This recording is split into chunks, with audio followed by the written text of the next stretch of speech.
All right, in this series of videos, we'll solve all the problems from the practice exam 4. So this is the first video. We'll start with the first problem. So the first problem, we just want to do conversions between our two coordinate systems. So part 1, we want to convert a certain point from Cartesian to polar. We'll convert the point 1, 1 from Cartesian coordinates to polar coordinates. Specifically, we want two representations for this point in polar coordinates. One where the radial coordinate is positive and one where the radial coordinate is negative. And then part 2 is very straightforward. We have some point in polar coordinates and we just want to convert it to Cartesian coordinates. So let's start with the first one. So we have the point 1, 1 in Cartesian coordinates, and so this means that x is equal to 1, y is equal to 1, clearly, right? So either way, we want to convert this to polar coordinates. Okay, and so what we can do is immediately calculate the distance to the pole, and so that's given to us by the radial coordinate, and so we know that we have this relation between our Cartesian coordinates x and y and the radial coordinate in polar coordinates, and this is just coming from the Pythagorean theorem. So we got the point 1, 1, we can draw this right triangle with side lengths 1 and 1, and then the radial component for Cartesian coordinates is just the hypotenuse of this right triangle. So we want to compute that, and we compute it by using the Pythagorean identity. So we know that we know that x is equal to 1, so 1 squared. We know y is equal to 1, so 1 squared plus 1 squared, this is just 2. So r squared is equal to 2. And so this is where we have the choice of taking a positive radial component or a negative radial component, because if we took r to be positive or negative square root of 2, it could work out. We just have to pick the appropriate angle. So like I said, r can be either positive or negative square root of 2. The square root of 2 part we can't really get around, but we have choices of the signs. Okay, so in this picture that I've drawn, essentially I'm going to choose r to be positive square root of 2 here, and then I'll just need to figure out what this angle is. You probably already realized that it's 45 degrees, or we want to put it in radians, so it'll be pi over 4 radians, but how do we actually find that out? So what we're going to do is basically just write down our conversion to the angular component. So this is our conversion to the radial component.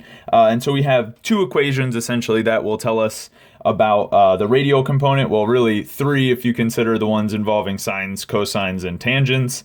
So the one I'll use is just tangent of theta is equal to y over x. We know that both y and x here are 1, right? So 1 over 1 is equal to 1. And since I have an angle in the first quadrant, if I take r to be positive, right, that'll be exactly this picture I've drawn here with theta being this angle shown. Then I know that theta is just going to be the arctangent of 1, which tells me that theta is equal to pi over 4. Right, where sine and cosine are equal to one another. So here's one representation, and this is the one with positive radial component. So it will look like square root of 2, comma, pi over 4, right? And this is our point in polar coordinates. So that's our first representation with positive radial component. And then to get one with negative radial component is fairly simple. Basically, we just take exactly the same radial component, but make it negative, right? That was coming from here where we had the choice of positive, negative square root of 2. So now I'm taking negative square root of 2. And essentially, if I left the angle the same as pi over 4, having a negative radial component of so negative square root of 2. So that'll actually bring my polar representation down here. So then I'll basically just add or subtract an angular component of pi. So essentially I can just add pi onto this, and that'll give me another representation. So adding pi to that would give me 5 pi over 4. And so this is our second polar representation for that point. And now, of course, we have the choice of adding any integer multiple of 2 pi to this to get another polar representation. We didn't put any restriction on the angular component, so all of those would be valid answers. And then same here, we could also add any integer multiple of 2 pi to this angular component and get another representation, and those would all be valid answers. Okay, these are just somehow the most straightforward ones. So either way, that was the x and the y-axis. Okay, so that's the first part.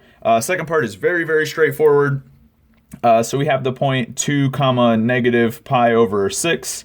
And this is in polar coordinates. We want to go to Cartesian coordinates. Okay, so let's go ahead and just employ those conversions that we have. And essentially we just know that x is equal to r cosine of theta. We know r, we know theta. We know that y is equal to r sine theta. So I'll deal with x equals r cosine theta first. So r is 2, right? Cosine of negative pi over 6. This is rad 3 over 2. So we got 2 times rad 3 over 2. And so our 2's cancel, and this is just square root of 3. Okay, so that's for our x coordinate. For our y coordinate, we have 2 times sine of negative pi over 6. And so, okay, 2 sticks around. Sine of negative pi over 6 is minus a half. So 2's are going to cancel again, and I get minus 1 as the y coordinate. And so in Cartesian coordinates, this will be square root of 3 for the x coordinate and negative 1 for the y coordinate. And this is in Cartesian now. All right, so those are our polar to Cartesian and Cartesian to polar coordinate conversions. All right, we'll do question 2 in the next one.